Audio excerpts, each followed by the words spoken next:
जो बादशाह के ऊंट को बैठाने वाला, अब इनकी शरारत पे कैसे पहरा लगता है। मुझे यकीन हासिल है अब हिंदुस्तान का 40 करोड़ मुसलमान अब गरीब नवाज की करामत देखने के लिए मुंतजिर है कि हिंदुस्तान का राजा अपनी करामत दिखाएगा। अब उम्मत इतनी बढ़ी कि अब हिंदुस्तान के राजा की बारगाह में पहुंच गया, हिंदुस्तान के शहंशाह की बारगाह में पहुंच गया। 800 बरस से जो पूरे हिंदुस्तान की रखवाली कर रहा हो, कब्र में रह के पूरे हिंदुस्तान की संप्रभुता को बचा रहा हो, हिंदुस्तान के मुसलमानों से ज्यादा हिंदुओं की अकीदत का मरकज बना हुआ हो। मुसलमान जाते हैं 60 लाख तो 40 लाख तो 60 लाख गैर मुस्लिम वहां जाते हैं, उनको वहां बेटा मिलता है, बेटी मिलते, न जाने क्या क्या मिलता है। हर जब भी जाएं हर वक्त साहब सिखों, हिंदुओं और दूसरे मज़ाहिब के मानने वाले को दुनिया ढेर चाहिए, इसलिए वो वहां भीड़ लगाए रहते हैं। मुसलमानों को जन्नत चाहिए इसीलिए मस्जिदों में भीड़ रहती है, और उनको सिर्फ दुनिया गाड़ी चाहिए इसलिए दरगाहों पे वो भीड़ लगा के रहते हैं। अब बस करीब है वह वक्त जब गरीब नवाज का जलाल रंग लाएगा, और जब वो जलाल रंग लाएगा इनका सारा गुरूर चकनाचूर होगा और मुस्तफा के गुलामों को अल्लाह इज्जतों से मालामाल बना देगा। तकबीर, नारे रिसालत है। जिस तरह भी नफरत का माहौल हिंदुस्तान में फैला है, कोई भी आदमी खड़ा हो जाए और कोर्ट में साहब याचिका दर्ज कर दे कि इस मस्जिद में लग रहा है कि अंदर में कोई मूर्ति छुपी हुई है या कोई मंदिर रहा होगा, तो अब कोर्ट वाला भी केस एक्सेप्ट कर लेता है। और जहां 10-10 साल से साहब केस पड़े हुए हैं उसकी कोई नोटिस नहीं ली जा रही है, और यहां 10 मिनट के अंदर में सुनवाई भी होती है, और फौरन साहब एक कमेटी का गठन भी होता है, और फौरन सर्वे करने वाला वहां पहुंच भी जाता है, और फिर उसकी रिपोर्ट भी दिया जाता है। किस कदर नियतों की खराबी है कि दूर से साहब वो एक खास मखसूस बिरादरी को टॉर्चर करने के लिए इस तरह के प्लान बना रहा है। हिम्मत इतनी बढ़ी कि अब हिंदुस्तान के राजा की बारगाह में पहुंच गया, हिंदुस्तान के शहंशाह की बारगाह में पहुंच गया। 800 बरस से जो पूरे हिंदुस्तान की रखवाली कर रहा हो, कब्र में रह के पूरे हिंदुस्तान की संप्रभुता को बचा रहा हो, हिंदुस्तान के मुसलमानों से ज्यादा हिंदुओं की अकीदत का मरकज बना हुआ हो। मुसलमान जाते हैं 60 लाख तो 40 लाख तो 60 लाख गैर मुस्लिम वहां जाते हैं, उनको वहां बेटा मिलता है, बेटी मिलते, न जाने क्या क्या मिलता है। हर जब भी जाएं हर वक्त साहब सिखों, हिंदुओं और दूसरे मज़ाहिब के मानने वाले को दुनिया ढेर चाहिए, इसलिए वो वहां भीड़ लगाए रहते हैं। मुसलमानों को जन्नत चाहिए इसीलिए मस्जिदों में भीड़ रहती है, और उनको सिर्फ दुनिया गाड़ी चाहिए इसलिए दरगाहों पे वो भीड़ लगा के रहते हैं। 800 साल जो एक मुस्तनद ऑथेंटिक दरगाह है, उस दरगाह के खिलाफ पिटीशन दर्ज होता है, और साहब कोर्ट वाले उसको एक्सेप्ट करके सुनवाई की तारीख तय कर देते हैं। अब तो हम लोग खामोश है, खामोश रहेंगे, देखते हैं जो बादशाह के ऊंट को बैठाने वाला अब इनकी शरारत पे कैसे पहरा लगता है। मुझे यकीन हासिल है अब हिंदुस्तान का 40 करोड़ मुसलमान अब गरीब नवाज की करामत देखने के लिए मुंतजिर है कि हिंदुस्तान का राजा अपनी करामत दिखाएगा। और मुझे लग रहा है कि इनकी शरारत जब बढ़ रही है, इनकी शरारत खूब आगे बढ़ रही है, तो अब जब बंदरों को, गीदड़ों को मौत आती है तो शहर की तरफ रुख करता है। छोटी छोटी बातें तो बोलता था, हम नजरअंदाज करते थे, अब बड़े शहंशाह की बारगाह में पहुंच गया है, वहां छेड़खानी कर रहा है। अब बस करीब है वह वक्त जब गरीब नवाज का जलाल रंग लाएगा, और जब वो जलाल रंग लाएगा इनका सारा गुरूर चकनाचूर होगा, और मुस्तफा के गुलामों को अल्लाह इज्जतों से मालामाल बना देगा। तकबीर, नारे रिसालत, मसलके आला हजरत, मजहबे इस्लाम, हजरत हबीबुल्लाह फैजी साहेब किबला, हजरत शहनवाज हसन साहेब किबला, अल्लामा डॉक्टर शहरयार रजा साहेब किबला कादरी। वाह वाह वाह, बहुत उम्दा। जुल्म की इंतहा हो गई, जुल्म की इंतहा हो गई। जिस आस्थाने से करोड़ों हिंदू फैज उठाते हैं, जिनकी गरीबी दूर होती है, भीख मांगने के लिए 24 घंटे पड़े रहते हैं, उस मुकद्दस आस्थाने के खिलाफ इन्होंने छेड़छाड़ करने की कोशिश की है। अभी भी वक्त है कि जाके बाबा की बारगाह में चले जाओ, अपना पिटीशन कोर्ट से वापस ले लो और बाबा की चौखट पे जाके बोलो, बाबा क्षमा कर दीजिए, हमसे गलती हो गई। वरना याद रखना, जो अना सागर को एक कूजे में ला सकते हैं, याद रखना, जो बादशाह के ऊंट को बैठा सकते हैं, तो फिर जब वो जलाल में आ गए तो हुकूमत का सत्यानाश हो जाएगा। फिर वही होगा जो सारी दुनिया देखने का मुंतजिर है। नारे तकबीर, नारे रिसालत, ख्वाजा का हिंदुस्तान, फैजाने गरीब नवाज।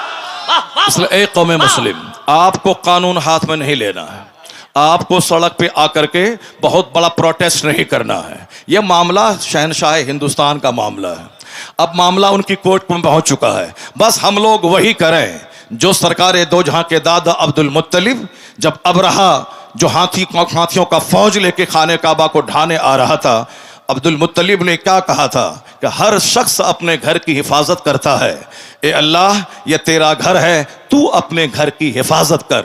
इतना कह के पहाड़ पर चले गए और फिर वो देखने लगे, देखें रब्बे करीम अपने घर की हिफाजत कैसे करता है। सारी दुनिया जान रही है कि अलम तरा कैफ फ़अल रब्बुका बिअस्हाबिल फील, क्या उसके साथ सलूक हुआ। अबरहा जलील होके मरा, उसके सारे हाथी मरे, एक छोटा सा कंकड़ पत्थर उसके गुरूर को तोड़ के रख दिया, सारे धाराशायी हो गए। हम तो यही देखते हुए आ रहे हैं 1400 साल के अंदर। अल्लाह रब्बुल इज्जत बहुत बेनियाज है, अल्लाह रब्बुल इज्जत बेनियाज है, कोई भी जालिमों का जुल्म उसको थका नहीं सकता। और किसी भी इबादत करने वाली की इबादत की वजह से अल्लाह रब्बुल इज्जत की शान में कोई इजाफा नहीं हो सकता। अल्लाह उस सिफात कमालिया का जामा है कि जिसके आगे किसी सिफत का कोई तस्वुर ही नहीं है। अल्लाह रब्बुल इज्जत के पास सारी कुव्वतें, सारी ताकतें मौजूद है। हम इबादत करते हैं, हम उसका बेनिफिट मुझको मिलता है, अगर कोई कुफ्र करता है उसका नुकसान वो उठाता है। अल्लाह सिर्फ देखना चाहता है कि मेरा कौन बंदा है जो इस जमीन को अदल से भरता है और कौन है जो इस जमीन को जुल्म से भरता है। जो ईमान लाएगा, अच्छा काम करेगा, उसे यहां सेहत देंगे, इज्जत देंगे, हुकूमत देंगे, मरने के बाद जन्नत देंगे। जो कुफ्र करेगा, शरारत करेगा, जुल्म करेगा, अत्याचार करेगा, दूसरों को जीने नहीं देगा, सताएगा, समाज को पाप से भर देगा, उसके लिए आग तो वहां है, यहां उसका जीना तंग कर देंगे, यहां उसके घरों को कैद खाना बना देंगे, यहां उसको जलील और रुस्वा कर देंगे। नहीं देखा तुमने आज से 5 साल पहले चाइना के लोग कहते थे कौन सी नमाज है, कैसी नमाज है। जापान के लोग कहते थे कौन सी मस्जिद है, कैसा मदरसा है। हिंदुस्तान के भी चंद सर फिरे कहते थे यह कौन सी मस्जिद, कौन सा मदरसा, अजान बंद कर देंगे, मदरसा बंद कर देंगे। अमेरिका भी कहता था यह कौन सा इस्लाम है, हर तरफ इस्लाम का चर्चा हो रहा है, हर तरफ इस्लाम इस्लाम लोग कर रहे हैं, नहीं बढ़ने देंगे इसे। अब मुसलमान परेशान हाल थे, मुसलमान हाथ उठा के रब्बे करीम की बारगाह में दुआ कर रहे थे। तो हमारे जुलू, हमारा प्रोटेस्ट काम नहीं आया, मगर हमारी वो भीगी पलकों की दुआएं वो काम आई कि जो काम पूरी दुनिया को हिला के रख दिया। अल्लाह रब्बुल इज्जत ने दूसरी फौज को नहीं भेजा, एक छोटा सा कोरोना का कीड़ा भेज दिया। उस कीड़े ने चाइना को तबाह किया, अमेरिका के शहर को, उसको रौनक को मिटा दिया, सारे एयरपोर्ट्स में ताले लगवा दिए, दुनिया के अरबों इंसान को उनके घर को जेल उसके लिए बना दिया गया। यहां तक कि जो मिटाने की बात कर रहा था वह क्वारंटाइन की बात करने लगा, वह सोशल डिस्टेंसिंग की बात करने लगा, वह वैक्सीन की बात करने लगा। मिटाने का सपना देखने वाला उनका शहर उजड़ गया, उनकी फैक्ट्रीज उजड़ गई, करोड़ों लोग मौत के मुंह में चले गए। इसलिए एक कौम मुस्लिम, तेरा रब कदीर बड़ा अजीज है, बड़ा गालिब है, वह कुव्वत का मालिक है, वह तमाम इख्तियारात उसके पास मौजूद है। तुमको सिर्फ करना है मस्जिदों को आबाद करना है, अपनी पेशानियों में सजदों का शौक बसाना है। तू मोमिन बन जा, तू मोहम्मदी बन जा, अल्लाह तुझे इस जमीन का हाकिम बनाएगा, यहां की सल्तनत तुझको देगा। और जो इस्लाम के खिलाफ बोलेगा उसको एक मामूली सा कीड़ा भेजकर उसका सारा गुरूर तोड़ देगा। जैसे अल्लाह ने तोड़ के बता दिया कि बंदे तुम्हारे चाहने से सब कुछ नहीं होता है, वही होता है जो मंजूरी खुदा होता है। अल्लाह ने दुनिया के सारे लोगों की औकात याद दिला दी, लोगों के होश ठिकाने लग गए। अल्लाह वही है जो नमरूद को सल्तनत देना जानता है, और जब सल्तनत का गलत इस्तेमाल करे तो अल्लाह मामूली मच्छर से हिलाक और तबाह बर्बाद करना भी जानता है। अल्लाह फिरौन जैसे जाबिर और जालिम को 400 साल की लंबी छूट देना भी जानता है, और जब वो 400 साल की लंबी छूट से आतंक को और बढ़ा दे तो अल्लाह ताला पानी में डुबा के उसे मार देता है। और जब घिघिया के कहता है कि अब मैं ईमान लाया, तो अल्लाह कहता है अल-आना वक़द असैत क़ब्लु व कुन्त मिनल मुफ़्सिदीन, अभी तू ईमान लाता है, इससे पहले तू फसादी और बागी था। आज मैं तेरी लाश बचाऊंगा ताकि आने वाले लोग जान जाएं कि मगरूर का हश्र क्या होता है, घमंडी का अंजाम क्या होता है। फिरौन की सूखी हुई सड़ी हुई हड्डी की लाश आज भी मिस्र के म्यूजियम में मौजूद है। दुनिया के सारे सयाह, सारे टूरिस्ट उसको देखने जाते हैं और वहां से देखकर इबरत हासिल करते हैं कि 400 साल लंबी उम्र पाने वाला पूरे मिस्र का बाताज बादशाह था, लेकिन अल्लाह ने उसे ऐसा जलील किया, उसकी डेड बॉडी को दूसरों की इबरत की खातिर रखा, उसके ईमान को कबूल नहीं किया। तो इसलिए एक कौम मुस्लिम, तू नमाज पढ़, रोजा रख, हज कर, ज़कात दे, मस्जिद को आबाद कर, मदरसा को आबाद कर, अखबार पढ़ के ज्यादा इस्लाम के बारे में टेंशन मत बोल ले कि हमारा मुस्तकबिल क्या होगा, आने वाले दिन में इस्लाम का क्या होगा। यह सब टेंशन लेने की कोई जरूरत नहीं है। इतना यकीन कर ले, गिरह बांध के रख ले, जो अल्लाह कल के फिरौन को नहीं छोड़ा, पानी में डुबा के मार दिया है, वही अल्लाह आज के फिरौन को भी नहीं छोड़ेगा, आज के नमरूद को भी नहीं छोड़ेगा, आज के शद्दाद को भी नहीं छोड़ेगा। बस तुम्हें सिर्फ सब्र करना है, मस्जिदों को आबाद करना है। जो काम एटम बम से नहीं होता है वो काम तेरे सजदे से हो जाता है। तुम्हारी ताकत रूहानी ताकत, तुम्हारी ताकत स्पिरिचुअल फोर्स, तुम्हारी ताकत आध्यात्मिक शक्ति है। आज हम जलील इसीलिए हो गए कि मेरी मस्जिदें वीरान हो गई, मेरा जलसा उजड़ गया, हमारी खानकाह सिर्फ तेल और पानी का मरकज बन के रह गई, हमारी मस्जिदों में दांत टूटे चंद बूढ़े रह गए, और हमारे जवान उनके कुफ्फार और मुशरिकीन के जवान की तरह हरकतें करने लगे। हमारे घर में क्रिकेटर का चर्चा, हमारे घर में साहब बैरिस्टर का चर्चा, हमारे घर में नेता का चर्चा, हमारे घर में बंबई जाकर के फैक्ट्री डाल के 2-4 मकान खरीदने वाले दुनियादार का चर्चा, हमारे घर में खूबसूरत खवातीन का चर्चा, हमारे घर में खूबसूरत नौकरी करने वाले लड़कों का चर्चा। अब जाहिर सी बात है, जब खूबसूरती का चर्चा होगा तो हमारा बेटा दिमाग में ये बात बिठाएगा हमें खूबसूरत औरत चाहिए। अब चाहे वो अपना चेहरा आईना में नहीं देखेगा कि हमारी सूरत कैसी है, हमारी नाक टेढ़ी है, हमारा रंग काला है, मगर वो तमन्ना करता है क्या कि हमारी बीवी बिल्कुल करीना जैसी खूबसूरत मिल जाए। सबकी तमन्ना ये खूबसूरत मिल जाए, क्योंकि उनके घर में खूबसूरती का चर्चा होता है, उनके घर में मुलाजमत का चर्चा होता है, उनके घर में क्रिकेट का चर्चा होता है। अगर मेरी बेटी किसी खूबसूरत चेहरे वाले के साथ भागकर ईमान का सौदा कर ले, यह कसूर माँ बाप का है जो अपने घर में हुस्न का चर्चा करता है, दौलत का चर्चा करता है, सर्विस का चर्चा करता है, स्कूल कॉलेज का चर्चा करता है। यह बता दे कि जिसके घर में आलिम का आना जाना हो, जिसके घर में पीर का आना जाना हो, जिस घर के बाल बच्चे अपने आलिम की तहज्जुद की नमाज का मंजर देख रहे हो, वहां तलावत कुरान का मंजर देख रहे हो, मैं दावे से कहता हूं जहां कुफार का आना जाना होगा, जहां डकैत का आना जाना होगा, जहां दुनियादार का आना जाना होगा, उसके बच्चों का दुनियादार बनना जब तय है, उसी तरह जहां नमाजी का आना जाना होगा, आलिम का आना जाना होगा, मशाइख का आना जाना होगा, उनके घर के बाल बच्चों का ईमान का बचना भी तय है, वहां नमाजी बनना भी तय है। इसलिए बुजुर्गों ने कहा अपने घर में चोरों को मत आने दे, अपना दस्तरखान नेकों के लिए बिछा, आलिमों का आना जाना होने दे, मशाइख का आना जाना होने दे। दिखने का असर होता है, जहां चोरी होगी वहां के बच्चे चोर पैदा होंगे, जहां तिलावत कुरान होगी वहां के बच्चे गुलाम हुसैन पैदा होंगे। कोई तहरीक हमारे बच्चों को काफिर होने से बचा नहीं पाएगी, कोई तहरीक हमारी मुर्तद होने वाली बेटियों को बचा नहीं पाएगी। उसके लिए हर माँ बाप को आगे आना होगा, अपने घर में इस्लामी कल्चर बनाना होगा, अपने बाल बच्चों के दिल दिमाग में इस्लाम की अजमत बैठानी होगी, अपने बाल बच्चों के सामने हुजूर की हयात तैयबा को बयान करना होगा, औलिया और सालिहीन की जिंदगी का मुताला करना, औलिया और सालिहीन की जिंदगी बताना होगा। अब जरा गौर से देखिए कैसे हालात थे, कैसे कैसे लोग थे, किस तरह से जीते थे, अमीर उस दौर के कैसे थे, गरीब उस अहद के कैसे थे, औरतें उस अहद की कैसी थी, मालदार उस अहद के कैसे थे। इस्लामिक हिस्ट्री का एक चैप्टर मैं खोलता हूं, जरा गौर से उसको सुनिए, उसके बाद फिर मैं आके आपको बताऊंगा कि नेता हमारा कितना झूठ बोलता है। नेता हमें डरा करके हमसे वोट लेता है। वो क्या बोलता है कि अगर तुम हमको वोट नहीं दोगे तो तुम्हारी जिंदगी खतरे में पड़ जाएगी, तुम्हारा मुस्तकबिल खतरे में पड़ जाएगा, इस्लाम खतरे में है। हम आज 50 साल से सुनते हुए आ रहे हैं, इस्लाम इज इन डेंजर, इस्लाम खतरे में है, इस्लाम खतरे में है, इस्लाम खतरे में है।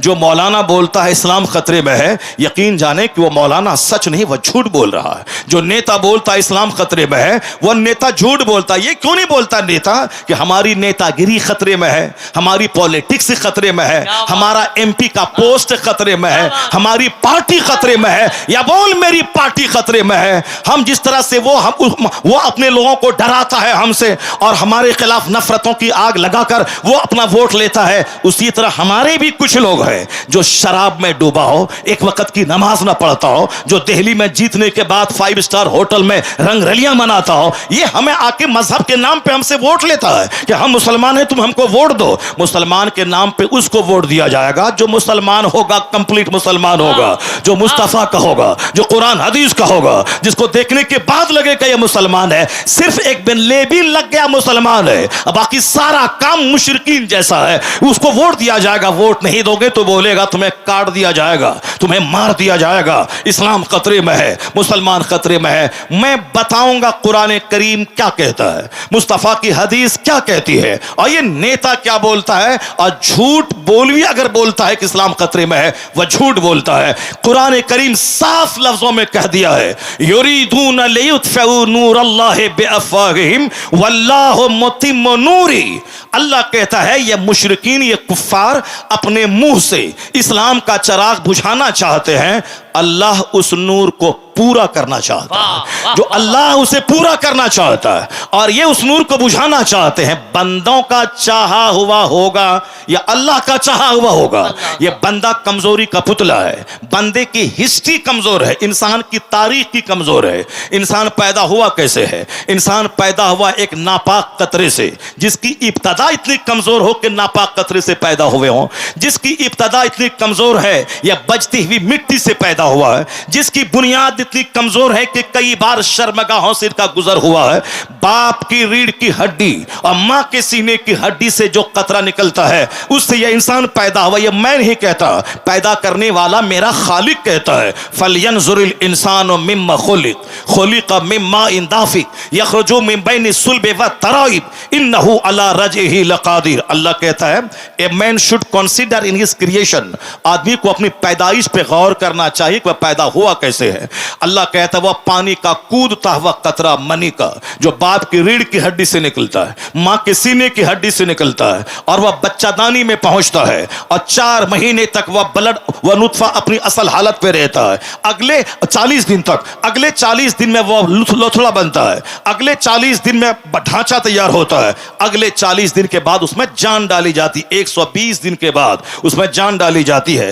अब 40 दिन का एक पीरियड गुजरता है, पहले लथड़ा, उसके बाद ढांचा, फिर उसके बाद उसमें जान डाली जाती है। जान डाले जाने से पहले अगर ईमानदार नेक परहेजगार मुसलमान डॉक्टर बोले अगर ये हामिला रही, हमल से रही तो इसकी जान को खतरा है, तो नेक मुत्तकी परहेजगार डॉक्टर की बात मानकर इस काते हमल एबॉर्शन हो सकता है। लेकिन अगर जान डाल दी गई फिर किसी की बात नहीं मानी जाएगी। 4 महीने के बाद कोई एबॉर्शन अगर करता है वह उस बच्चे का कातिल और मर्डरर ठहरता है। तो एक नापाक कतरे से यह इंसान पैदा हुआ है। अब पैदा होता किस रास्ते से है वह सबको मालूम है, और वह नुत्फा जाता किस रास्ते से है वह सबको मालूम है। यह पूरी कहानी कुरान में 2, 4, 10 जगहों पे बयान किया गया है। यह बयान क्यों किया गया है? सूफियाए कराम कहते हैं लोगों का मजाज है, जब जवानी मिली मगरूर हो गया, दौलत मिली घमंडी हो गया, छोटा सा घर कच्चे का पुख्ता बना दिया, अब वो साहब समाज में अपने आप को सबसे बड़ा समझने लगा। हुस्न पे मगरूर होता है बंदा, मकान पे मगरूर होता है बंदा, थोड़ी शोहरत मिल गई उसमें मगरूर होता है बंदा, ताकत जवानी मिली उसमें मगरूर होता है। यह गुरूर तो उसे तबाह कर देगा। यह गुरूर तो समाज में नफरतों की आग लगा दिया है। आज समाज में हर आदमी तन्हा महसूस करता है, क्योंकि हर आदमी अपने आप को दूसरों से बड़ा समझता है। गुरूर की वजह से कोई किसी के घर नहीं जाता है। तो हर आदमी ईद के दिन अपने घर में बिल्कुल भैंस बन के बैठा रहता है, पहल करके नहीं जाता, मुंतजिर रहता है कि वह मेरे घर में आए। अब वह भी मुंतजिर रहता है कि यह मेरे घर में जाए। ना वो आता है ना यह जाता है, दोनों अपनी सेवई खुद खाते हैं और मोहब्बतों से महरूम रहते हैं। मोहब्बत वहां नहीं होती जहां इंतजार किया जाता है, मोहब्बत वहां होती है जहां खुद से पहल की जाती है। बंदा खुद से पहल करे,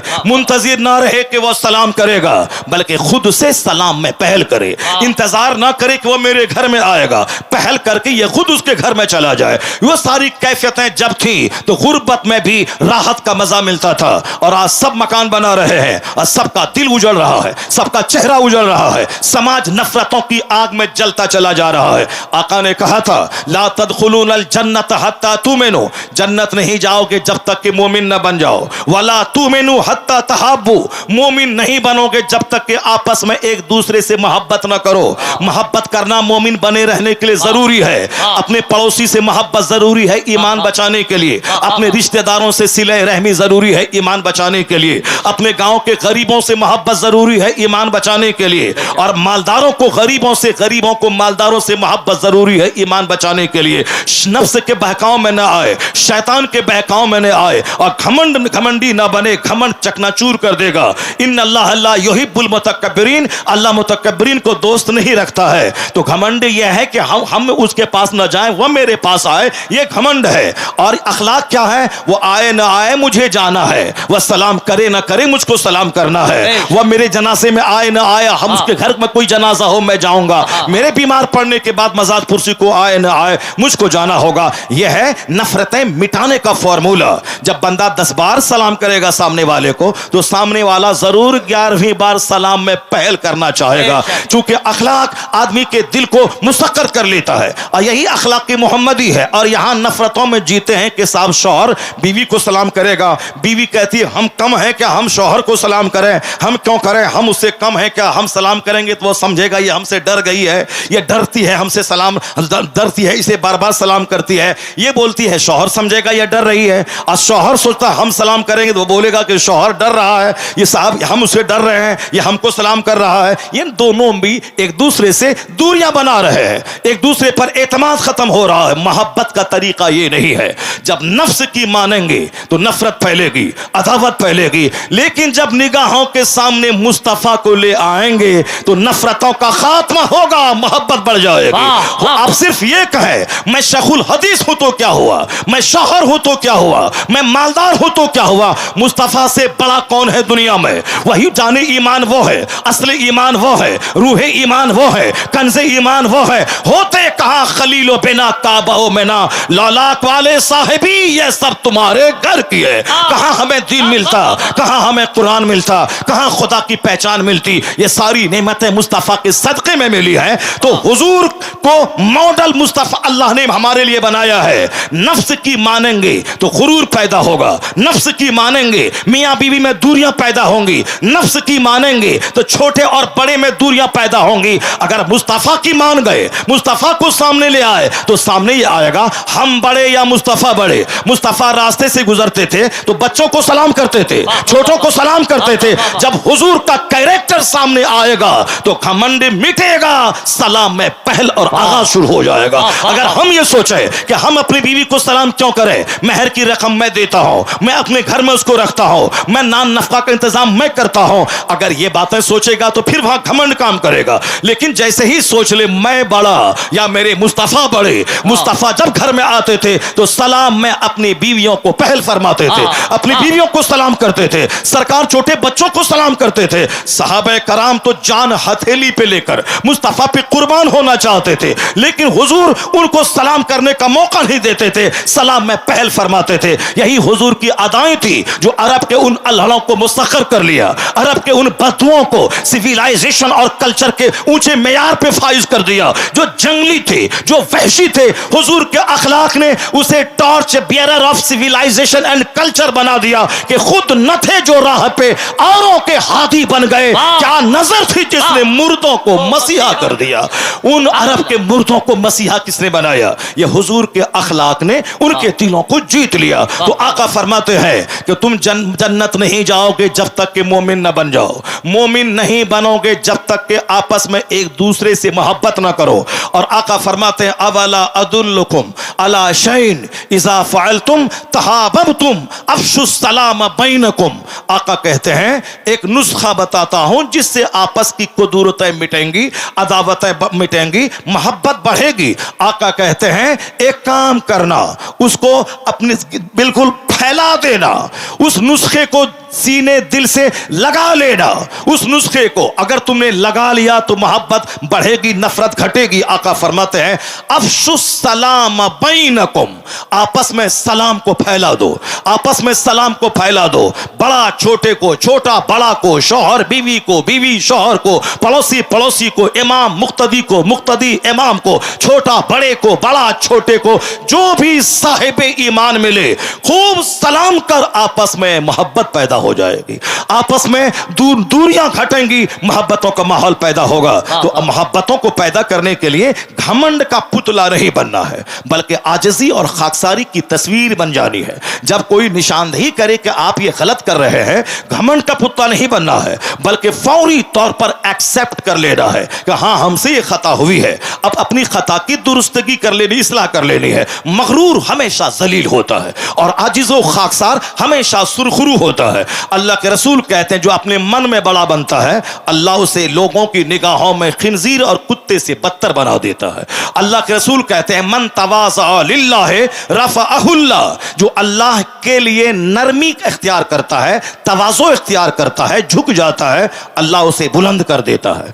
अब वो अपनी निगाह में तो छोटा होता है, लेकिन लोगों की निगाहों में अल्लाह उसे मुअज़्ज़म और मोहतरम बना देता है। और जो अपने मन में बड़ा बनता है कि मेरा घर, मेरी बिल्डिंग, मेरी गाड़ी, मेरी बीवी, मेरी बेटी, मेरा दामाद, मेरा नौकर, मेरा चाकर, मेरी नौकरी, मेरी फैक्ट्री, मेरी मुलाजमत, मेरा मॉल, मेरा मार्केटिंग कॉम्प्लेक्स, मेरा मेरा मेरा मैं जो करता रहता है, तो अपने मन में तो बड़ा बनता है कि मेरे से अच्छा गांव में कौन खाता होगा, मेरे से अच्छा गांव में किसके घर में टाइल्स लगा होगा, मेरे से अच्छा ग्रेनाइट कौन लगाया होगा, मेरे से अच्छी गाड़ी कौन चलता होगा, मैं। तो हुजूर क्या कहते हैं कि जो अपने मन में बड़ा बनता है, अल्लाह उसे फी आयुनी नास, in the eyes of people, लोगों की निगाहों में उसे खिंजीर और कुत्ते से बदतर बना देता है। लोगों की निगाहों में अल्लाह उसे खिंजीर और कुत्ते से बदतर बना देता है। इसलिए एक कौम मुस्लिम कुफ्फारो मुशरिकीन की सोसाइटी से अपने समाज को, वहां से स्पिरिट मत ले, वहां से डार्कनेस मत ले, वहां से अंधेरा मत ले, बल्कि अपने समाज को उज्जवल कर, अपने समाज को रोशन कर, अपना सारा गुरूर मिटा दे, अपना सारा घमंड मिटा दे, अपने दिल में पैदा हो नफ्स की सारी शरारत मिटा दे, मुस्तफा को मान ले, मुस्तफा की बात मान ले, तेरे घर में मोहब्बत का माहौल, समाज में मोहब्बत का माहौल, सोसाइटी में मोहब्बत का माहौल, तू उसके घर में रहेगा, मोहब्बत की जन्नत में रहेगा। नारे तकबीर, नारे रिसालत, मज़हबे इस्लाम। वरना मकान तो सब बना रहा है, गाड़ियां तो सब खरीद रहा है, इस कदर सस्ता है मकान कि जो तेरे घर में गाय चराता था वह तुझसे अच्छा घर बना रहा है। जो तेरे बाप दादा के घर में, जिसको अपनी जबान में कहते हैं बाप की गोड़ी में, जो बैल के लिए घास काटता था, आज वो बुलेट पे चल रहा है, 7 लाख के बुलेट पे। क्या रहा? ये दुनिया जलील है, जलीलों को ज्यादा दी जाती है। यह दुनिया की वजह से किसी को इज्जत नहीं दी जाएगी, क्योंकि आज दुनिया इतनी सस्ती हो गई है। यह दुनिया मुशरिकों और कुफ्फार को ज्यादा दी जा रही है। अगर कुरान पढ़ लिए होते तो कभी गरीबी का शिकवा न कर दे, और कभी किसी मालदार कुफ्फार और मुशरिकीन को देखकर अपने ईमान का सौदा नहीं करते। अपने बाल बच्चों को बताएं कि कुरान में अल्लाह ने कहा है ज़ुय्यना लिल्लज़ीना कफ़रुल हयातुद दुनिया व यस्खरून मिनल लज़ीना आमनू वल्लज़ीना तक़ौ फ़ौक़हुम यौमल क़ियामा। अल्लाह कहता है दुनिया की जिंदगी कुफ्फारो मुशरिकीन के लिए सजा दी गई है। The life of this world has been decorated for disbeliever. इस दुनिया की जिंदगी जो अल्लाह को नहीं मानता है, जो मुशरिक है, उसके लिए अल्लाह ने दुनिया की जिंदगी सजा दी है। दौलतों से, सेहत से, तंदुरुस्ती से, खूबसूरती से, हुस्नो जमाल से खूब सजा दिया है। वयस्खरून मिनल्लज़ीना आमनू, और ये कुफ्फार और मुशरिकीन मुसलमानों को देखकर हंसते हैं, साहिब ईमान को देखकर हंसते हैं, इनकी गुर्बत का मजाक उड़ाते हैं, इनके कच्चे घर का मजाक उड़ाते हैं, इनके कसरत से बच्चा पैदा करने वाले सिस्टम का मजाक उड़ाते हैं, इनके बाल बच्चों के जाहिल होने का मजाक उड़ाते हैं, इनके मदरसों, इनकी मस्जिदों का मजाक उड़ाते हैं। ये नमाज लेके रह गया, दुनिया आसमान पे पहुंच गई, लोग चांद पे पहुंच गए, ये नमाज लेके बैठ गया। ये दिलों को तकलीफ देने वाली बातें हर कदम कदम पे मुशरिकीन कर रहे हैं, ताकि हमको इस कदर अंदर से तोड़ दे कि इसका मोह इस्लाम से भंग हो जाए, इनके दिल में जो मुस्तफ़ा की मोहब्बत है वो निकल जाए, इस जो इस्लाम की खातिर जान देना चाहता है ये क्वालिटीज के अंदर से खत्म हो जाए। इसलिए बार बार ये हमारे पैगंबर के खिलाफ, बार बार हमारी मस्जिदों के खिलाफ, बार बार हमारे मदरसों के खिलाफ, क्या अमेरिका, क्या जापान, क्या चाइना, क्या डेनमार्क जैसे मुल्क के सरबराह लोग कुरान पाक को जला के क्या हासिल करना चाहते हैं, कुरान पाक को टॉयलेट रूम में डाल के क्या हासिल करना चाहते हैं। कुरान पाक तो एक किताब है, fountain of knowledge and wisdom है, वो अल्लाह की किताब है, उसमें तो अखलाक की, मुरव्वत की, एहसान की, फ्रेटर्निटी की, ब्रदरहुड की, इक्वालिटी की, मुसावात की, लव की, पीस की बातें हो रही हैं, मगर ये उस किताब को जला के क्या हासिल करना चाहता है। अलबत्ता ए मुसलमान, मैं आपसे कहना चाहता हूं, ये चंद कम पढ़े लिखे लोग अगर आपके कुरान के खिलाफ, आपके पैगंबर के खिलाफ बोलता है तो आपको नर्वस होने की कतई कोई जरूरत नहीं है। इनके पास इल्म नहीं है, ये नफरतों का चश्मा पहन के बोलते हैं। 7 समंदर पार का एक बहुत बड़ा रहनुमा, एक बहुत बड़ा राइटर, एक बहुत बड़ा पढ़ा लिखा आदमी वो क्या बोलता है, जिस 7 समंदर पार से हवाई जहाज मिलता है, जिस 7 समंदर पार से माइक्रोफोन मिलता है, जिस 7 समंदर पार से मोबाइल, लैपटॉप, कंप्यूटर, ये सारी चीजें हिंदुस्तान का कोई बहादुर नहीं बनाया है, ये सारी चीजें अमेरिका और यूरोप से आ रही हैं, क्योंकि हिंदुस्तान के लोगों को आपस में लड़ने से फुर्सत नहीं है, इसको टाइम बर्बाद करने से फुर्सत नहीं है, उसके नजदीक एक एक मिनट कीमती है, तो वो मेहनत क्या, दिमाग जला या माइक्रोफोन दे दिया। अब दुनिया के करोड़ों लोग माइक्रोफोन से फायदा उठा रहे हैं, जो आवाज 50 कदम तक नहीं जा सकती थी, 2 किलोमीटर दूर तक आवाज पहुंच रही है। ये बनाने वाला कौन है? मुसलमान नहीं, 7 समंदर पार का क्रिश्चियन है, यहूदी है। हवाई जहाज अमेरिका के 2 भाइयों ने दिया है, टेलीविजन जेल बेयर्ड ने दिया है, यह मोटर कार जो टेम्पू से लेकर ट्रेन और प्लेन तक में जो मोटर इस्तेमाल होता है,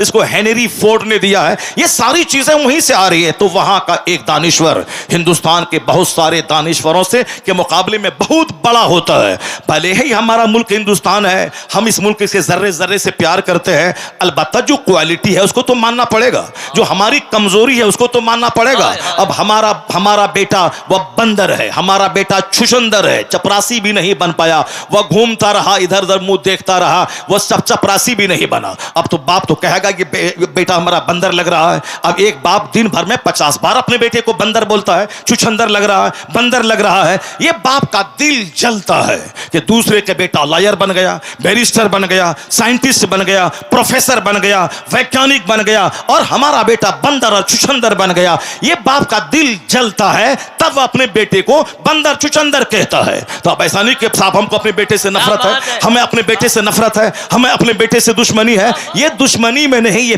प्यार से बोल रहा है कि वो बैरिस्टर बन गया, तुम हमारा लाल, तुमको बैरिस्टर बनना था, तुम बंदर बन के रह गए। इसी तरह से हिंदुस्तान में अगर मैं ये बातें कहता हूं कि हमारे लोग नफरतों में जीते हैं, वक्त बर्बाद करते हैं, 3 घंटे सिनेमा हॉल में रहना, ये किस कदर अनफॉर्चुनेटली बदकिस्मती की बात है। मस्जिदों में 5 मिनट तकरीर लंबी हुई तो बोझ मालूम होता है, जलसे में 10 मिनट खिताब लंबा हुआ उलझन होने लगती है। ये 3 घंटा पैसा देकर आंख का जना जो नंगी औरतों को देख के होता है, उसका कोई मलाल नहीं है। ये बताइए क्या हवाई जहाज ये दे पाएगा 3 घंटे फिल्म हॉल में गुजारता हो? ये कोई बड़ा काम कर पाएगा? नहीं, बड़ा काम वो करेगा जो एक एक मिनट को कीमती समझेगा, जो एक एक मिनट को अपने प्रेशियस समझेगा। और ये फॉर्मूला किसी के पास नहीं है, यहूदी के पास नहीं है, मगर वह एक एक मिनट का सही इस्तेमाल करता है। और हमारे पास वह फॉर्मूला आज 1400 साल से मौजूद है कि अगर अभी आने वाले 2 महीने के बाद रमजान आ रहा है, सहरी का टाइम 3:50 आखिरी टाइम है, तो 3:50 से पहले बीवी हलाल है, दाना हलाल है, पानी हलाल है। और 3:51 के बाद अब वह दाना मेरे लिए हराम हो गया, पानी पीना मेरे लिए हराम हो गया। तो अब ये बताएं कि 1 मिनट पहले हलाल, 1 मिनट के बाद हराम। अगर 5:50 पे इफ्तार का टाइम है तो पानी पीना 5:50 तक हराम। अब 5:51 पे पानी हलाल, अब वह साफ दाना हलाल। 1 मिनट पहले हलाल, 1 मिनट बाद हराम, 1 मिनट पहले हराम, 1 मिनट के बाद हलाल। कभी तुमने सोचा कि साहब ज़कात साल भर गुजर जाए तब ज़कात फर्ज होती है? हमारे पास 1 करोड़ रुपए है, 2.5 लाख ज़कात फर्ज उस वक्त होगी, ज़कात फर्ज होगी जब उस पे हौलाने हौल यानी साल गुजर जाए। अगर साल गुजरने से 4 दिन पहले मैंने सारा माल मैंने बिजनेस में लगा, सारा माल से मैंने जमीन खरीद ली, घर में लगा दिया, नहीं है ज़कात फर्ज। साल गुजरे तो ज़कात फर्ज है। कोई साल के 364 दिन अरफात के मैदान में बैठ जाए, उस पर वो हज नहीं होगा। हज होगा जिलहिज्जा की 9 तारीख को। हालत एहराम में कोई अरफात के मैदान से गुजर जाए हालत बेहोशी में भी वो हाजी कहला जाएगा। तो हाजी होगा कब? हालत एहराम में जिलहिज्जा की 9 तारीख को जो मैदान अरफात में रहे। तो 364 दिन रहा और उस दिन नहीं रहा तो हाजी नहीं होगा। तो जगह जगह का फर्क है, वक्त वक्त का फर्क है। 1-1 मिनट हमारे लिए कीमती है। जिसके नजदीक 1 मिनट कीमती हो वो बंदा 3-3 घंटे सिनेमा हॉल में गुजारेगा। वो बंदा रात के 2-4 घंटे तक मोबाइल लेके फ्री फायर और गेम पबजी खेलेगा। इसका मतलब है ये कभी हवाई जहाज जैसी चीज दुनिया को नहीं दे पाएगा। जिस मजहब में 1-1 मिनट कीमती हो उस मजहब का मानने वाला अगर वक्त की कदर करे, 1-1 मिनट को महत्वपूर्ण समझे और जिंदगी के 1-1 लम्हात का सही इस्तेमाल करे, यहूदो नसारा तरक्की के फील्ड में इससे पीछे रहेगा, सबसे आगे मुस्तफा का गुलाम रहेगा। ये वक्त की कदर का इनाम भी मिलेगा, मुस्तफा की रहमतुल लिल आलमीन की खैरात भी मिलेगी। उसके पास मेहनत है, रहमत नहीं है। मेरे पास जब मेहनत आ जाए मुस्तफा की रहमत रहेगी, कामयाबी कदम चूमेगी, कामयाबी कदम चूमेगी। हमारे पास स्ट्रगल नहीं है, हमारे पास मेहनत नहीं है, हमारे पास जद्दोजहद नहीं है। हमारे पास एक तमन्ना सपना है कब आसमान से सोने की ईंट मेरे घर में गिर जाए। हमारे पास एक उम्मीद है कब मैं घर में पसनी लेके कोदाल लेके खुदाई करूं, हीरे की हांडी मिल जाए ताकि उसको छुपा के रखूं और धीरे धीरे जाके किशनगंज पूर्णिया में बेचूं और पूरे गांव का सबसे बड़ा मालदार बन जाऊं। यानी मुफ्त खोरी की आदत हमको लग गई है। जमीन से निकल जाए, आसमान से सोना बरस जाए, रात में रास्ते से गुजरूं तो कोई इसी ईंट से ठोकर लगे, मैं गिरूं, उसके बाद उठ के जब देखूं तो लगे कि वह ईंट सोने की ईंट है, उसको लेके मैं घर आ जाऊं और थोड़ा थोड़ा तोड़ तोड़ के बेचूं और बुलेट खरीदूं, फॉर्च्यूनर खरीदूं, 10 मकान बनाऊं ताकि सारा गांव के लोग जान ले कि साहब ये कुछ चमत्कार कहां से किया कि दौलतमंद हो गया। इसी इंतजार में करोड़ों लोग मर गए, दाने दाने को तरस के मर गए। अच्छा खा नहीं पाए, अच्छा पहन नहीं पाए, सजदा नहीं कर पाए, जो वहां जन्नती भी नहीं बन पाया और दुनिया में घर भी नहीं बना पाया। दोनों जहान की मायूसी हाथ लगी, मर गया। सोने की हांडी जमीन से नहीं निकली, मर गया। आम के पेड़ से हीरा नहीं फला। ये भी दुनिया में कहीं देखा आपने कि आम लगा दे वहां से हीरा निकल जाए, वहां गेहूं बो दे वहां से बासमती धान निकल जाए, हम लगा दें चना की खेती और वहां से हीरा निकल जाए। जब ऐसा नहीं होता है, ये इंतजार करना कि वक्त हमारा भी आएगा, हमारा भी वक्त बदलेगा, हम भी बदलेंगे। देख लेना, अल्लाह चाहेगा तो फिर हम अरबपति बन जाएंगे। अल्लाह चाहेगा तो दरवाजे पे जो आम का पेड़ है वो आम की जगह पे डायमंड आ जाएगा, गोल्ड आ जाएगा। अल्लाह के पास सब कुदरत है, लेकिन अल्लाह सब कुछ कर सकता है। अल्लाह का कानून भी तो कुछ है, अल्लाह का उसूल भी तो कुछ है, अल्लाह का ज़ाब्ता भी तो कुछ है। अल्लाह कादिर है कि बारिश के कतरों की जगह हीरे की बारिश बरसा दे। अल्लाह के पास ताकत है कि हम बोएं धान वहां से हीरा निकल जाए। मगर ये अल्लाह का कानून ये नहीं है, अल्लाह का उसूल ये नहीं है कि अजमेर में जाके बैठ जाएं, बोले बाबा बाबा हमको इंजीनियर बना दीजिए, हमारे बेटे को प्रोफेसर बना दीजिए, हम इलेक्शन में उठे हैं हमको विधायक बना दीजिए। अब बाबा वहां से बना दें, हम न मेहनत करें, न साहब स्ट्रगल करें, न जद्दोजहद करें और फिर बाबा के पास जाएं हमारा बेटा डीएम बन जा, ऐसा नहीं होता है। बल्कि तरीका क्या है? तरीका यह है कि हम 10 घंटे पढ़ें, उसको 12 घंटे बढ़ा दें, एग्जाम करीब आए तो 18 घंटे पढ़ें, खूब मेहनत करें, मैट्रिक में 99% लाए, इंटरमीडिएट में 99% लाए, ग्रेजुएशन में 99% नंबर लाए, उसके बाद अजमेर चले जाए कि बाबा हमने मेहनत में कोई कमी नहीं की है, हमने 8 घंटे नहीं बल्कि 18 घंटे हमने पढ़े हैं, हमने मेहनत की है, हमने मैट्रिक से लेके इंटरमीडिएट से लेके 3 ईयर से डिग्री ऑनर्स कोर्स में 90% में नंबर लाया हो। बाबा बस एक निगाहे करम डाल दें ताकि ये बच्चा आपका डीएम बन जाए, आईएएस ऑफिसर बन जाए। इधर से मेहनत चलेगी, उधर से गरीब नवाज के हाथ दुआ के लिए कब्र में उठेंगे, तो फिर क्या होगा? कामयाबी कदम चूमेगी। यही को कानून है तरक्की करने, इधर से मेहनत चले उधर से रहमत आए, कामयाबी कदम चूमेगी। और ऐसे कोई अजमेर में बैठ बैठ के मर जाए, हम लोग तो साल में एक बार जाते हैं, अब वहां का मुजाविर तो 24 घंटे वहां रहता है, 24 घंटे वहां रहता है, उसको तो अरबपति बन जाना चाहिए, उसको तो खरबपति बन जाना चाहिए। हम इंतजार में जीते हैं अमीन जुवाड़ी दार्जिलिंग का, वह वहां जब गया, वहां से लौटा तो घर में पत्थर फेंका तो सारा आंगन हीरे से भर गया। काश वही अमीन जुवाड़ी की तरह गरीब नवाज का करम हम पे हो जाए। करामतें कभी कभी दिखाई जाती है और रोजमर्रा की जिंदगी करामत से नहीं चलती है, रोजमर्रा की जिंदगी उसूल से चलती है, ज़ाब्ते से चलती है। मुस्तफा चाहते मदीने मुनव्वरा से ही फूंक देते, अबू जहल रास्ते में मर जाता, मक्का के काफिर रास्ते ही में मर जाते, मैदान बद्र जाने की क्या जरूरत थी, सहाबा कराम को शहादत पाने की क्या जरूरत थी, रमजान के दिनों में भूखा प्यासा रह करके एक खजूर खा करके लड़ के जन्नत जाने की क्या जरूरत थी। पता ये चला सिर्फ दुआओं से काम नहीं चलता, दुआ भी होगी, जद्दोजहद भी होगी। मुस्तफा मदीने से निकले, मैदान बद्र गए, वहां आपने कील कांटे दुरुस्त किया, लड़ने का सारा तरीका बताया। अगर मैसरा से हमला हो तो क्या जवाब देना है, मैमना से हमला हो तो क्या जवाब देना है, अगर हमारा ये शहीद हो गया बंदा तो फिर तू झंडा किसके हाथ में होगा, वो शहीद हो गया तो इस्लाम का झंडा किसके हाथ में होगा। ये सारे कील कांटे दुरुस्त किए, तलवार थमा दी, तलवार नहीं मिली तो खजूर की टहनी थमा दी, और उसके बाद आपने शहादत की फजीलत पे खिताब किया और सारे लोगों के दिमाग में शहादत की तमन्ना मौजसन हो गई। हुजूर ने जंग लड़ने के लिए और अल्लाह की राह में शहीद होने का शौक दिलाया। 313 लोग थे।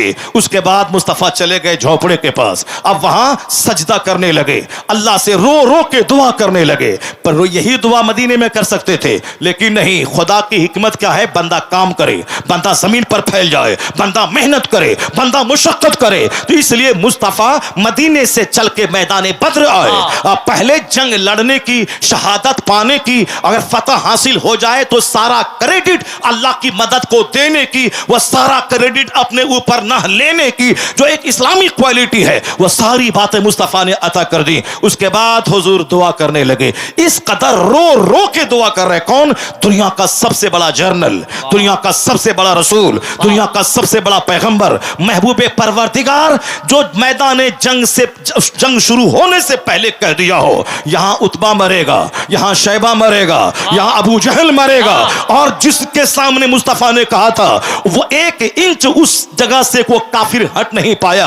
अबू जहल उसी जगह दम तोड़ा, उतबा वहीं मरा, शैबा वहीं मरा जहां हुजूर ने लकीर खींच दी थी। ऐसा जर्नल कोई दुनिया में मिलेगा जिन्होंने, ये मुस्तफा का मौजज़ा है, यह हुजूर की गैबदानी है जो आपने दिया। बाकी हिकमत क्या है, सिस्टम क्या है, सिस्टम वही, पहले लड़ने की आपने लड़ने का शौक दिलाया, उसके बाद जिहाद करने के लिए मैदान जंग में फौज उतार दिया, लड़ने के लिए खूब आपने उभारा ताकि कोई बुज़दिली न दिखाए, मैदान जंग से न भागे। उसके बाद हुजूर दुआ करने लगे, इतने कदर रोते थे कि चादर कांधे से गिर गिर के नीचे आ जाती थी। उसके बाद सिद्दीक अकबर चादर उठा के कांधे पे रखते थे और कहते थे सरकार जरूर आपका खुदा अपना वादा पूरा करेगा। आप क्या दुआ में कहते थे, इलाही तूने वादा क्या है कि फतह दूंगा, फतह नाजिल फरमा। इलाही अगर ये मुट्ठी भर फौज आज हार गई तो कयामत तक तेरी इबादत ना हो पाएगी। एक नाज के जुमले थे, रो रहे थे, अल्लाह से फतह की की दुआ मांग रहे थे। डॉक्टर से के पास जाके दवाई दिलवा के तब दुआ करना है, तब रोना है। खेत में गेहूं लगा के तब दुआ करनी है, तब रोना है। अपने बच्चों को पढ़ा लिखा के तब दुआ करनी है, तब रोना है। ऐसे ही खाली खोली दुआ नहीं करनी है। मैदान बद्र में फौज ला के तदबीर करके तब मुस्तफा दुआ कर रहे हैं। इधर दुआ हो रही है, उधर 5000 फरिश्तों की फौज आसमान से जमीन पे उतर आए। वो फतह मिली मैदान बद्र में, वो फतह मिली, वो फतेह मुबीन मिली कि आज यूरोप का दानिश्वर कहता है कि मुसलमान कैसे बर्बाद होगा, इस्लाम की बुनियाद कैसे कोई उखाड़ पाएगा। इस्लाम की जड़ें उसी दिन मजबूत हो गई हैं जिस दिन 313 को फतेह मुबीन मैदान बद्र में मिली है। उसी दिन इस्लाम की इमारत स्टेबल हो गई है जिस दिन 313 को उसका नाम आ जाएगा। वरना हमने जो टॉपिक लिया है वो टॉपिक है कुरान करीम की आयतों पे गौर व फिक्र करना। और जो भी हमारे खतीब आते हैं वो सबसे पहले खुतबा पढ़ने के बाद कुरान शरीफ की एक आयत पढ़ते हैं और उनकी पूरी तकरीर उसी आयत करीमा के इर्द गिर्द घूमती रहती है। अब दौरान खिताब चूंकि अल कलाम यखलकुल कलाम, बात बात को पैदा करती है, बात से बात पैदा होती है, इसलिए बहुत सारी बातें बीच में आ जाती हैं। मकसद है कुरान हदीस सुनाना, बीच में बहुत सारी बातें आ जाती हैं। जैसे आपने सुना होगा बहुत सारे आलिम दीन जब स्टेज पर आते हैं तो आने के बाद हम लोग बचपन में आज से 40 साल पहले जब जलसा सुनने जाते थे, आपकी तरह एक कोने में बैठकर जलसा सुनते थे। 12 किलोमीटर दूर चलकर मैं जलसा सुनने जाता था। आज जिस मदरसे का मैं प्रिंसिपल हूँ, दारुल उलूम कलीमिया का, उस मदरसे में आज से 30 साल पहले जलसा हुआ था, 40 साल पहले, और उस वक़्त मेरी उम्र थी 12 साल। मैं 12 किलोमीटर दूर पैदल चल के उस जलसे में सुनने के लिए मैं आया था। 15 किलोमीटर दूर, मुझे याद है, जलसा सुनने का बड़ा शौक था मुझको। पढ़ाई भी करते थे और जलसा सुनने के लिए 12 हाथ नहीं, 12 कदम नहीं, 15 किलोमीटर दूर चल के आते थे और पैदल चल के जाते थे, सुनते थे। उस वक़्त कभी सोचा नहीं होगा कि एक दिन स्टेज पर बैठ करके लोगों को कुरान हदीस की बात सुनाएंगे और उस मदरसे का मैं एक प्रिंसिपल बन जाऊंगा, ये कभी सोचा नहीं था। तो कुरान हदीस का इल्म बंदों को इज्जत देता है और बंदों को कामयाब बनाता है। उमर फारूक आजम रदी अल्लाह तआला अन्हो मक्का में एक रास्ते से गुजर रहे थे। सामने एक जगह थी, रुक गए, गौर से उसको देखने लगे। पीछे एक बहुत बड़ी फौज थी, चूंकि आप अमीरुल मोमिनीन खलीफतुल मुस्लिमीन मुसलमानों के बादशाह थे। अब गौर से देखने लगे।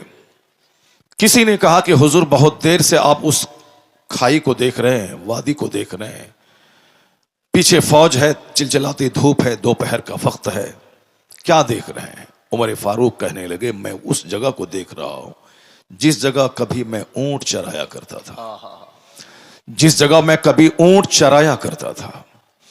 शाम को जब मैं ऊंट चरा के घर जाता था तो मेरे वालिद खत्ताब कहते थे कि उमर कोई बड़ा काम तू दुनिया में कैसे कर पाएगा, जैसे तुझे, जबकि तुझे ऊंट चराना भी नहीं आता है, तुझे ऊंट चराना भी नहीं आता है तो बड़ा काम तू कैसे कर पाएगा? उमर फारूक कहने लगे, मैं वही उमर हूं जिसको ऊंट चराना तक नहीं आता था। वालिद साहब कहते थे कि क्या दुनिया में कुछ कर पाएगा तुम जबकि तुझे ऊंट चराना भी नहीं आता है। आज वही उम्र हूं मैं, मुसलमानों के उमूर का मालिक, मुसलमानों का खलीफा, मुसलमानों का हाकिम। आज मैं मुसलमानों का हाकिम हूं। ये जो दिन दिखाया है मुझको, जिसको ऊंट चराना तक नहीं आता था वह खलीफतुल मुस्लिमीन बन गया। उमर फारूक आजम कहते हैं ये मौका अल्लाह ने कुरान पाक के सदक़े में अता फरमाया है। ये दिन अल्लाह ने अपने महबूब की वजह से अता फरमाया है और ये इज्जत अल्लाह ने मजहब इस्लाम की वजह से मुझको अता फरमाई। इस्लाम ने इज्जत बख्शी कि एक ऊंट का चराने वाला मुसलमानों का हाकिम हो गया। इस्लाम जो भी कबूल करता है, जो भी इस्लाम के करीब आता है, वह जर्रा हो तो अल्लाह उसे आफताब बना देता है, अगर वह जलील हो तो अल्लाह उसे इज्जत देता है। मैं ये बातें इसलिए कह रहा हूं कि आप जाने कि अल्लाह ने आपको कितनी बड़ी दौलत दी है, कितना बड़ा एहसान किया है कि आपको अल्लाह ने मुसलमान बनाया है। आपके सीने में इस्लाम का नूर अल्लाह ने अता फरमाया है। इसका महत्व आप इस तरह से समझ लें कि आपका मुकाबला दुनिया का कोई भी खरबपति नहीं कर सकता। अमेरिका का जो बाइडन अगर आपके इस गांव के किसी मजदूर जो दूसरे के खेत में हल चलाता हो उसको आके कह दे कि मेरे पास 36,000 करोड़ का बंगला है, वो मैं तुझको दे दूंगा, एक काम करना कि मेरे घर में सोने की एक मूर्ति है, उसके सामने हाथ जोड़कर खड़े हो जाना, सजदा कर देना। मैं यकीन के साथ कहता हूं कि हल जोतने वाला वह मजदूर यही कहेगा तेरे 36,000 करोड़ के बंगले पर मैं थूक देता हूं, पेशाब कर दूंगा, मगर मैं ईमान का सौदा नहीं करूंगा। बेशक, सुभान अल्लाह। जो दौलत अल्लाह ने आपको दी है, आपने कोई मेहनत नहीं की उसके लिए, ना बहुत ज्यादा आप मदरसे में टाइम दिया, ना 2-4-10 आलिमों के साथ आप बैठे रहे, न किसी क्रिश्चियनों के पोप के पास आप गए, न किसी यहूदी के रिब्बी के पास आप बैठकर आपने डिबेट किया, न किसी हिंदुओं के पंडित के पास जाके आपने डिस्कशन किया कि कौन सा मजहब अच्छा है, कौन सा मजहब खराब है। नहीं, आपको अल्लाह ने सिर्फ अपने फजल से ईमान की दौलत दे दी। बेशक, सुभान अल्लाह। इसलिए कि आप मोमिन घर में पैदा हुए हैं, इसलिए आप मुसलमान हैं। जब इतनी बड़ी दौलत, जिस दौलत से महरूम है दुनिया के अमेजॉन कंपनी के मालिक, जिस दौलत से महरूम है टाटा बिरला कंपनी के मालिक, जिस दौलत से महरूम है दुनिया की बड़ी बड़ी सल्तनतों के सरबराहान, जिससे महरूम है, वह ईमान की दौलत अल्लाह ने आपको अता की है। तो इसी नेमत के शुक्राने में दिन गुजर जाएंगे, कभी गरीबी का आप रोना नहीं रोएंगे, कभी मुफलिसी का रोना नहीं रोएंगे। एक बंदा डीएम बना, 5 लाख महीना कमाया, 60 साल के बाद रिटायर किया, मौत का इंतजार किया, मरा, कब्र में जाके सड़ गया। 35 साल तक पढ़ा लिखा, मेहनत किया, 35 साल उन्होंने नौकरी की, क्या मिला? मरने के बाद जहां गया वहां एक ऐसी जिंदगी जो इसका कोई अंत नहीं हो, जिसकी कोई सीमा नहीं है। दुनिया में तो 100 साल के अंदर ही मर जाना है, मरने के बाद जहां अरबों खरबों साल रहना है, वहां की जिंदगी के लिए इस डीएम ने क्या किया? अब वहां ये आग में जलेंगे, ना इसका इल्म बचाएगा, ना इसकी डिग्री बचाएगी, न इसकी मुलाजमत बचाएगी, न इसके कमाए हुए करोड़ों रुपए बचाएंगे। अक्लमंद वो है जो दुनिया में फूस के घर में रहा हो, मिट्टी के घर में रहा हो, मगर ईमान बचा के दुनिया से चला गया हो, तो अब वह महासंख्यों बरस की जन्नत में इज्जत के साथ रहेगा। महासंख्यों साल, जहां महासंख भी एक महदूद गिनती है, महाला महदूद, जहां मौत ही नहीं है। इसलिए अल्लाह ने वह दौलत आपको दी जो दौलत अमेरिका के सदर को नहीं दी है। तो उसका शुक्राना ये नहीं है कि शिकायत की पोटली लेके बैठा जाए कि हम गरीब हैं, हमको नौकरी नहीं मिली, हम जलील हैं, हमको मकान पुख्ते का नहीं मिला। इस नेमत पे जब आप गौर करेंगे तो हर वक्त आपकी पेशानी झुकी रहेगी और आप एक दुआ हमेशा रब से करते रहेंगे, इलाही मैंने कोई मेहनत नहीं की मुसलमान बनने के लिए, मेरा कोई एहसान तुझ पर नहीं है कि तूने मुझको मुसलमान बनाया है, तूने अपने फजल से मुझको मोमिन बनाया है।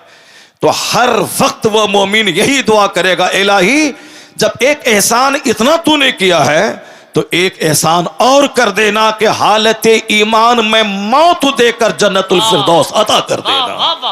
क्योंकि बेशुमार लोग ऐसे हैं जो मरने से पहले पहले मुशरिक हो गए, मरने से पहले पहले काफिर हो गए। बहुत सारी बेटियां मुसलमानों की हैं जिसको जन्नत की तालीम नहीं दी गई, आखिरत की तालीम नहीं दी गई, कब्र में हजारों साल रहना है उसकी बात नहीं बताई गई, कयामत के दिन एक दिन 50,000 साल के बराबर होगा यह बात बाप ने नहीं बताया। बाप ने सिर्फ ये बताया कि इंजीनियर बनना है, डॉक्टर बनना है, कमाना है, घर बनाना है और खाना पीना है। तो अब अच्छी लाइफ गुजारने के लिए कोई मुशरिक उसे ऑफर दिया कि मेरे पास 5 लाख रुपए माहाना की आमदनी है, अगर तुमने मुझसे शादी कर ली तो तुम रानी बन के रहोगी। तो ये उस मुशरिक के साथ ईमान का सौदा करके भाग गई, उसी के साथ शादी करके रह गई। अब वो जब जवानी के बाद बुढ़ापे की उम्र में पहुंची, उसके बाद मौत ने दस्तक दिया, तो लज्जत कितने दिन तक उन्होंने हासिल की 10 साल 20 साल, अब मरने के बाद जहां गई है वहां का एक दिन 50,000 साल के बराबर। अब ये बताएं कि 2 4 10 20 साल 1 सेकंड है अल्लाह के नजदीक। इसकी लज्जत हासिल करने के लिए ईमान का सौदा कर दिया, उन्होंने कुफ्र कबूल कर लिया। अब वह खरबों साल की आग में जलने के लिए वहां चली गई। अकलमंद है वह बाप जो बच्चों को डॉक्टर ना बनाए मगर जन्नती बना दे, जो अपने बच्चों को इंजीनियर न बनाए जन्नती बना दे, जो अपने घर में डॉक्टर इंजीनियर का चर्चा न करके आलिम दीन का चर्चा करे, कुरान हदीस का चर्चा करे।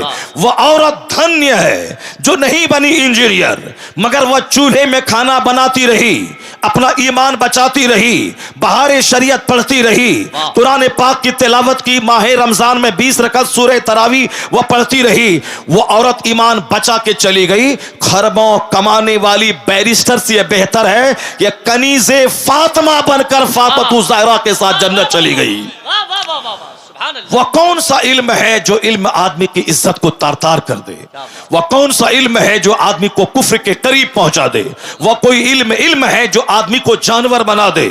आज मदरसा आवाज दे रहा है कि डॉक्टर की सूरत में दरिंदा कलकत्ता के आरजी मेडिकल कॉलेज का प्रिंसिपल जो अपने घर के तहखाने में खूबसूरत औरतों के साथ बलात्कार करने का रैकेट चलाता था, जिसके कॉलेज में एमडी करने वाली खातून की आबरू गैर महफूज रही और जिसको अपनी आबरू बचाने के चक्कर में जान से हाथ धोना पड़ा।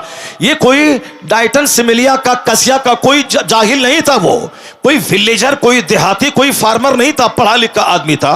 पढ़ा लिखा आदमी इस कदर गिर जाएगा ये किसी ने सोचा ना होगा।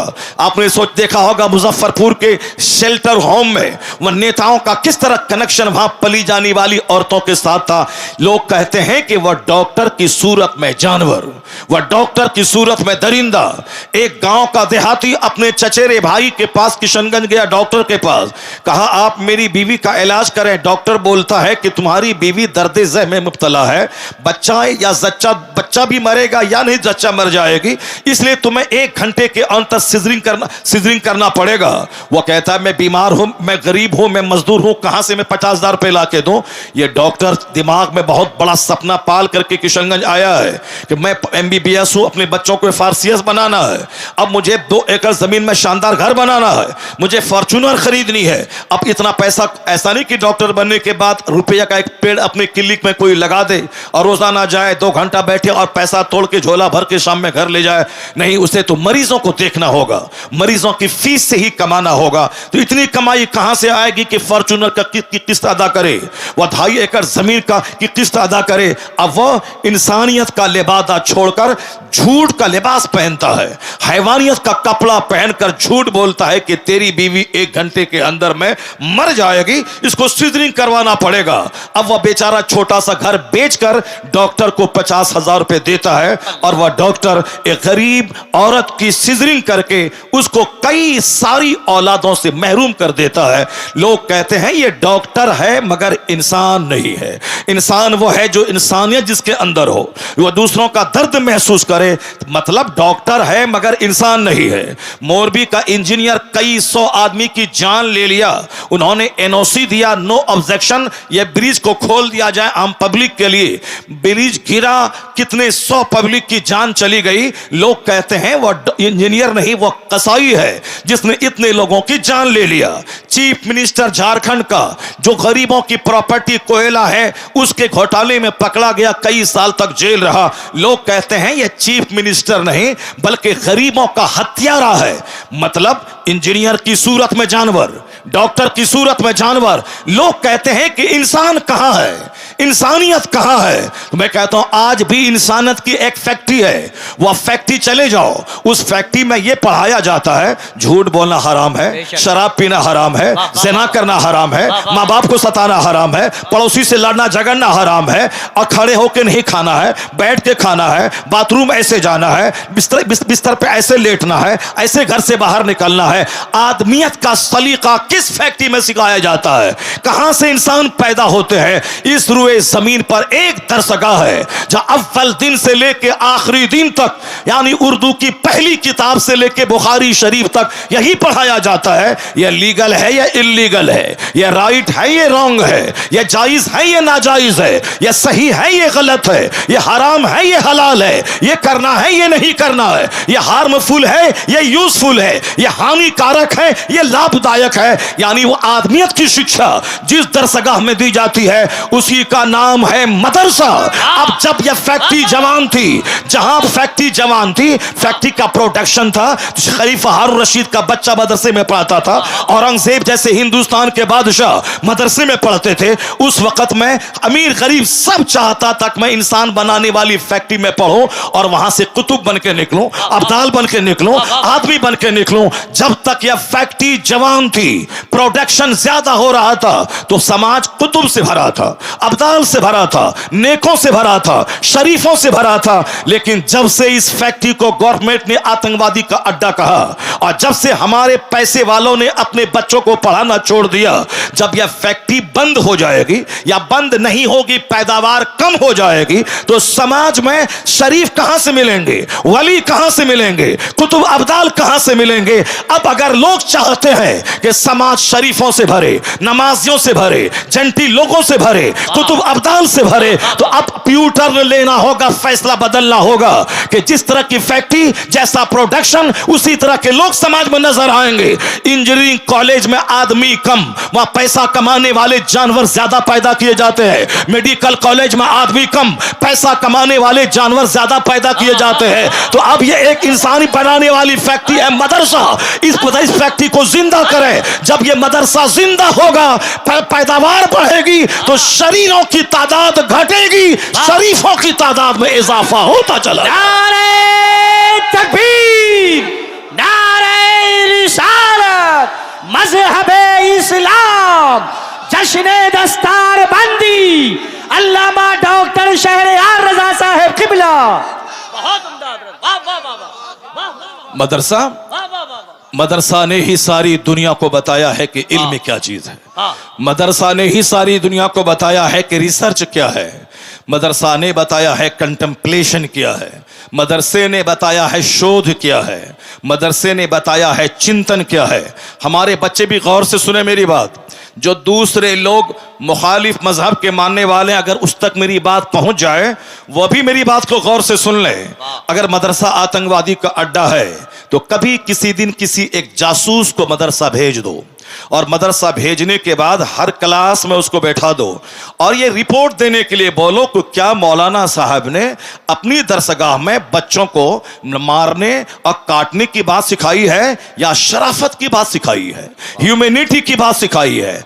मैं दावे से कहता हूं किसी भी दरसगाह में बैठ जाओगे, फारसी की पहली से लेकर बुखारी शरीफ तक हर जगहों पे अमन की बात, पीस की बात, मोहब्बत की बात, मुरफ़्फ़त की बात, अखलाक की बात, अपने गांव समाज की इस्लाह की बात, माँ बाप के एहतराम की बात, पड़ोसी की इज्जत की बात, मुसीबतें सह के दूसरों की मुसीबतों का जवाब मुसीबत से न देने की बात, यानी अखलाक़े मोहम्मदी की तालीम मदरसे में दी जाती है। उसका फैसला इसीलिए है कि वह दूर से मदरसे को आतंकवादी का अड्डा समझता है। अपनी निगाहों में दुश्मनी का चश्मा लगाकर मदरसे के खिलाफ बयान देता है। कभी उन्होंने रिपोर्टिंग नहीं कराई कि मदरसे में पढ़ाई क्या होती है, मदरसे में दरसगाह में सिखाया क्या जाता है। सिर्फ दूर से कहना कि साहब वहां आतंकवादी पैदा किए जाते हैं। यह नफरत करने वालों की बोली है, हकीकत जानने वालों की बोली नहीं।